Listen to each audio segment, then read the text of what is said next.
Telugu matrimony ఆషాఢం offer. ఆషాఢం full గా free.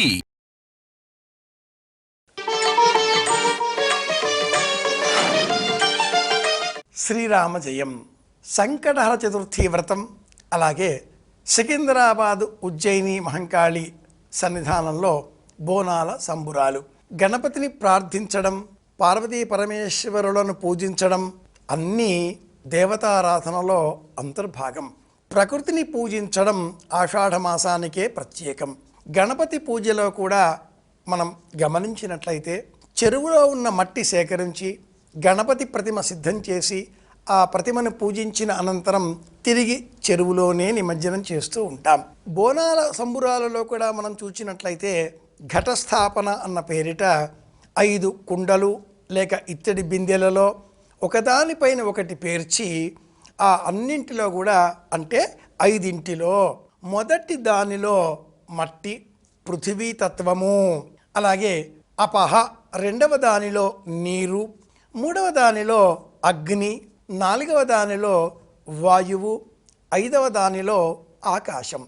ఇలా పంచతత్వములను ఈ 5 కుండలలో ఆకర్షింపజేసి 5 ఒకదానిపైన ఒకటి చక్కగా పేర్చి వాటిని ఇత్తడి బద్దీలతో బిగించి అనంతరం వేపమండలు పుష్పమాలికల చేత అలంకరించి ఎదరగా ఒక బంగారు ముఖం అలంకరింపజేసి అనంతరం ఘటం అన్న పేరిట ఈ రూపాన్ని ఆలయాల్లో స్థాపిస్తారు. అలా స్థాపించిన అనంతరం ఆదివారం అంటే ఈ రోజున అమ్మ సమక్షంలో బోనాల పేరిట 2 కుండలు లేక 2 బిందెలలో పెద్ద దానిలో తెల్లటి అన్నము, చిన్నదానిలో చింతపండు రసము వీటిని అర్పించి బోనము అన్న పేరిట అమ్మ సమక్షంలో శాఖ పోసి అనంతరం ఇంటికి వచ్చి యథేచ్ఛగా వారి ఆహారాలను వాళ్ళు స్వీకరిస్తారు.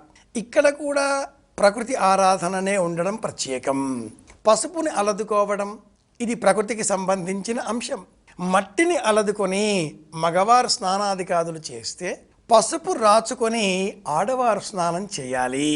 ఇది ప్రకృతి విధించిన ఒక నియమం.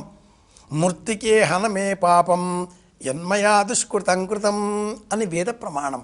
మృత్తికే బ్రహ్మదత్తాసి, మగవారు దేహానికి మట్టి రాచుకొని స్నానం చేయాలి. అలాగే ఆడవారు పసుపు రాచుకొని స్నానం చేయాలి. ఇందువలన దేహానికి సంబంధించిన మకిలి మురికి మాత్రమే పోవడం కాకుండా అంతర్గతమైన మనసుకు పట్టినటువంటి మాలిన్యం కూడా తొలగిపోతుంది. ఇది వేద ప్రమాణం. ఈ ఆచారాన్నే కొనసాగిస్తూ ఆషాఢ మాసంలో సంకటహర చవితి గణపతిని పూజిద్దాం. అలాగే బోనాల జాతర సంబురాల పేరిట ఉజ్జయిని మహంకాళి సమక్షంలో నిర్వహించేటటువంటి మహా ఉత్సవాన్ని కూడా తిలకిద్దాం. ఎక్కడో కోల్కతా నగరంలో ఎప్పుడో 125 సంవత్సరాలకు పూర్వం, 175 అని కూడా స్థానిక వృత్తాంతం, అన్ని వందల సంవత్సరాలకు పూర్వం ఆనాటి కాలానికి సంబంధించిన ప్రభుత్వంలో ఆర్మీ వ్యవస్థలో పనిచేసిన ఒకానొక ఉద్యోగి తనకు కలిగిన బాధ నుంచి తప్పించుకునే నిమిత్తమై అమ్మను ప్రార్థించాడు. ఇక్కడంతా కూడా ప్లేగు, కలరా, మశూచికం వ్యాపించి ఉన్నాయి.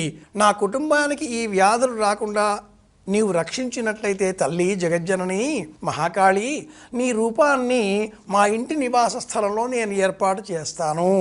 ఆశ్చర్యకరంగా ఆ కుటుంబంలోని వారికి ఎవరికి కూడా ఈ వ్యాధి సోకకపోవడంతో ఆ ఆర్మీ వ్యవస్థలో పనిచేసిన ఆ వ్యక్తి తిరిగి వచ్చాడు.